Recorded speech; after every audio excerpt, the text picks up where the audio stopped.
Hello friends, welcome to my YouTube channel Hatim Ali's Life. বন্ধুসকল আজি মৰ্নিঙৰ মিঠাময় সময়ৰ মাজতে মই আপোনালোকৰ মাজত উপস্থিত হলোহি। আজি মোৰ আলোচ্য বিষয় হাইব্ৰিড জাতৰ পটলৰ হিপালৈ। তো বন্ধুসকল আপোনালোকে মোৰ ভিডিঅ'টো কোন ঠাইৰ পৰা চাই আছে মই আপোনালোকক অশেষ ধন্যবাদ জ্ঞাপন কৰিছোঁ।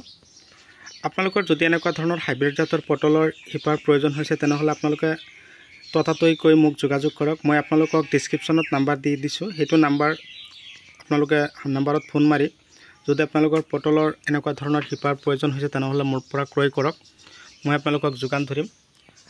এইখিনি হ'ল মতা হিপা আৰু এইখিনি হ'ল মাইকী হিপা। মতা আৰু মাইকীৰ মাজত বহুত পাৰ্থক্য আছে। আপোনালোকে যদি পটলৰ খেতি কৰিম বা পটলৰ হিপাবিলাক লগাম বুলি ভাবিছে তেনেহ'লে মতা আৰু মাইকী উভয়ে আপোনালোকে খেতিত লগাব লাগিব। তো মতা মাইকী মই আপোনালোকক যদি পটলৰ হিপাৰ প্ৰয়োজন হয় মতা আৰু মাইকী মিলাই কিনে মই আপোনালোকৰ কাৰণে পঠিয়াই দিম। তো আজি মোৰ ডেলিভাৰী আছে কোকৰাঝাৰলৈ। কোকৰাঝাৰৰ দাদা এজনে ফোন মাৰিছিল, তো আজি 3 দিন হ'ল দাদাই মোলৈ পইচা পঠিয়াইছে। তো আজি মই মোৰ নিজৰ নাৰ্চাৰীৰ পৰা এইবিলাক হিপা উঠালোঁ একদম মৰ্নিঙত, উঠাই কিনে মই দাদাৰ কাৰণে পঠিয়াবৰ কাৰণে প্ৰস্তুতি লৈছোঁ। তো দাদা বাইদেউসকল আপোনালোকেও যদি এনেকুৱা ধৰণৰ খেতিত আপোনালোকৰ পটলৰ হাইব্ৰিড জাতৰ পটলৰ হিপাবিলাক লগাম যদি ভাবিছে তেনেহ'লে আপোনালোকে মাটি ৰেডি কৰক আৰু মাটিত আপোনালোকে ধুনীয়াকৈ গোবৰ সাৰ অকণমান বেছিকৈ দি মাটি প্ৰস্তুত কৰক। আৰু এই পটলৰ খেতিত আপোনালোকে যদি কোন ধৰণৰ মাটিত আপোনালোকে এনেকুৱা ধৰণৰ হিপা লগাব, এটা কথা লক্ষ্য কৰিব, মাটি 2 ধৰণৰ দেখা পোৱা যায়, এটা হ'ল অম্ল আৰু এটা হ'ল ক্ষাৰকীয়। পৰাপক্ষত আপোনালোকে ক্ষাৰকীয় মাটিত আপোনালোকে পটলৰ খেতি কৰিবৰ কাৰণে প্ৰস্তুতি নল'ব। আপোনালোকে অম্লযুক্ত মাটি যিবিলাক আছে সেইবিলাক মাটিত আপোনালোকে এনেকুৱা ধৰণৰ পটলৰ হাইব্ৰিড জাতৰ পটলৰ লতিবিলাক লগাবৰ কাৰণে প্ৰস্তুতি ল'ব বা হিপাবিলাক লগাবৰ কাৰণে প্ৰস্তুতি ল'ব। তো অম্ল আৰু ক্ষাৰকীয় মাটি, এই ক্ষাৰকীয় মাটিটো কেনেকুৱা হয়, তাত বহুত ধৰণৰ তাৰমানে গেছৰ নিচিনা হৈ থাকে মাটিবিলাক, তাৰমানে কোনো ধৰণৰ গছবিলাক ভাল নহয়, বেছি ডাঙৰ দীঘলো নহয়, ফলনো বেছি নহয়। আৰু যিবিলাক অম্লতাযুক্ত মাটি সেইবিলাক মাটিত এনেকুৱা ধৰণৰ পটলৰ খেতি যদি আপোনালোকে কৰিব পাৰে, 1 বিঘা মাটি যদি আপোনালোকে পটলৰ খেতি কৰে মোটামুটি 10 পৰা 12 কুইণ্টেল পটল আপোনালোকে উঠাব পাৰিব। মই আপোনালোকক ডাইৰেক্টলি গেৰাণ্টি দি দিলোঁ। কিন্তু কথা হ'ল আপোনালোকে গোবৰ সাৰৰ পৰিমাণটো অকণমান বেছিকৈ দিব। আৰু যিবিলাক খাৰুৱা মাটি বা ক্ষাৰকীয় মাটি সেইবিলাক মাটিত আপোনালোকে পৰাপক্ষত চূণ নিদিব। ক্ষাৰকীয় মাটিত চূণ বেছিকৈ সিঁচিলে কিন্তু মাটি আৰু ক্ষাৰকীয় হৈ যায়। আৰু অম্লতাযুক্ত মাটি যিটো আছে সেইটোত আপোনালোকে পৰাপক্ষত বিঘাই প্ৰতি 5 পৰা 7 কিলো চূণ সিঁচি তাৰপিছত ধুনীয়াকৈ হাল মাৰি চহাই ধূলিময় কৰি এটা গছৰ পৰা আৰু এটা গছৰ ডিষ্টেঞ্চ ৰাখিব 3 ফুট আৰু শাৰীৰ পৰা শাৰীৰ দূৰত্ব ৰাখিব 5 ফুট বা 6 ফুট। এনেকৈ ৰাখি যদি আপোনালোকে লগাব পাৰে, লগোৱাৰ 15 দিন এনেকুৱা ধৰণৰ হিপা যদি আপোনালোকে মোৰ পৰা ক্ৰয় কৰে, লগোৱাৰ 15 পৰা 20 দিন পিছৰ পৰা আপোনালোকে চাং দিবৰ কাৰণে প্ৰস্তুত ল'ব লাগিব। চাং দিয়াৰ লগে লগে চাব 1 মাহৰ ভিতৰতে আপোনালোকৰ পটলৰ গছবিলাক গৈ চাং পাবগৈ। তো চাওক কি ধুনীয়া ধুনীয়া হৈ আছে, মই নিজৰ নাৰ্চাৰীত বনাইছোঁ।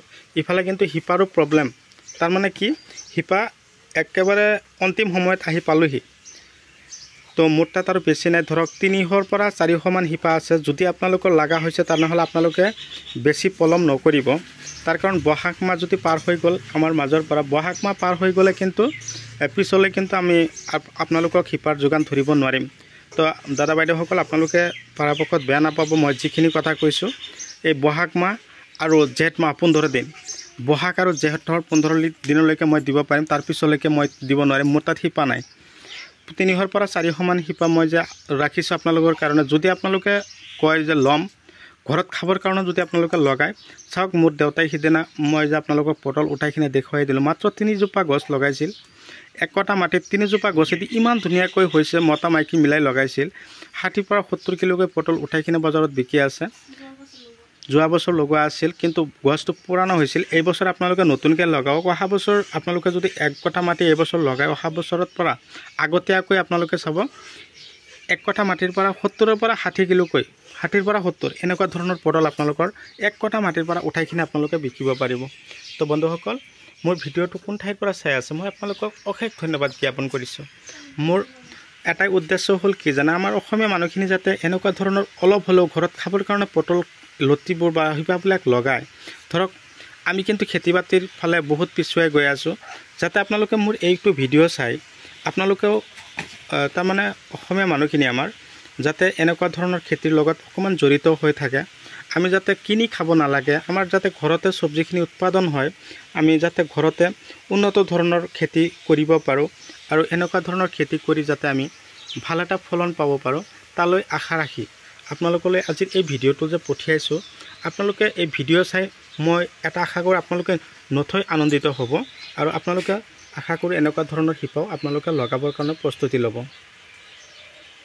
তো বন্ধুসকল, মই ফাৰ্ষ্ট টাইম মই কি কৰিছিলোঁ, এনেকুৱা ধৰণৰ একদম ক্ষীণ শিপাবিলাক মই নাৰ্চাৰীত লগাই থৈছিলোঁ।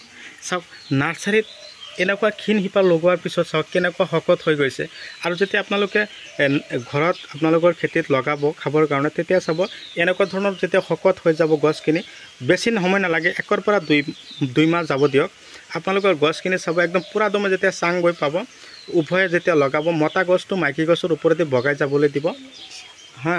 তাৰমানে এইবিলাক সৰু সৰু লগাইছিলোঁ, এইবিলাক চাওক কেনেকুৱা শকত হৈ আছে, চাইছে না। ফাৰ্ষ্ট টাইম মই লগাইছিলোঁ এইটো, এটা এইখিনি হৈ গ'ল।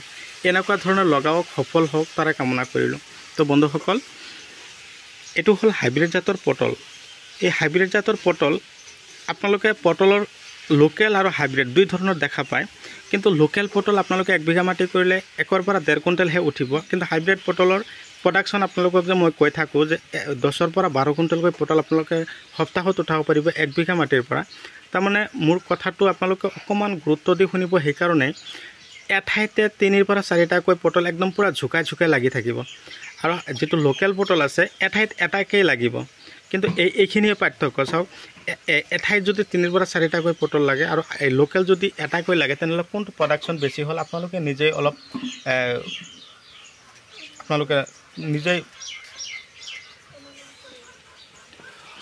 নিজে অলপ পৰীক্ষা কৰি চাওক যে কেনেকুৱা ধৰণৰ খেতিত কেনেকুৱা ধৰণৰ আমি বিধান লগাব লাগিব। বিধান ঠিক নহ'লে কিন্তু আমাৰ খেতিও ভাল নহয়। তো প্ৰথমতে আপোনালোকে নিৰীক্ষণ কৰিব বিধান ঠিক আছে না নাই।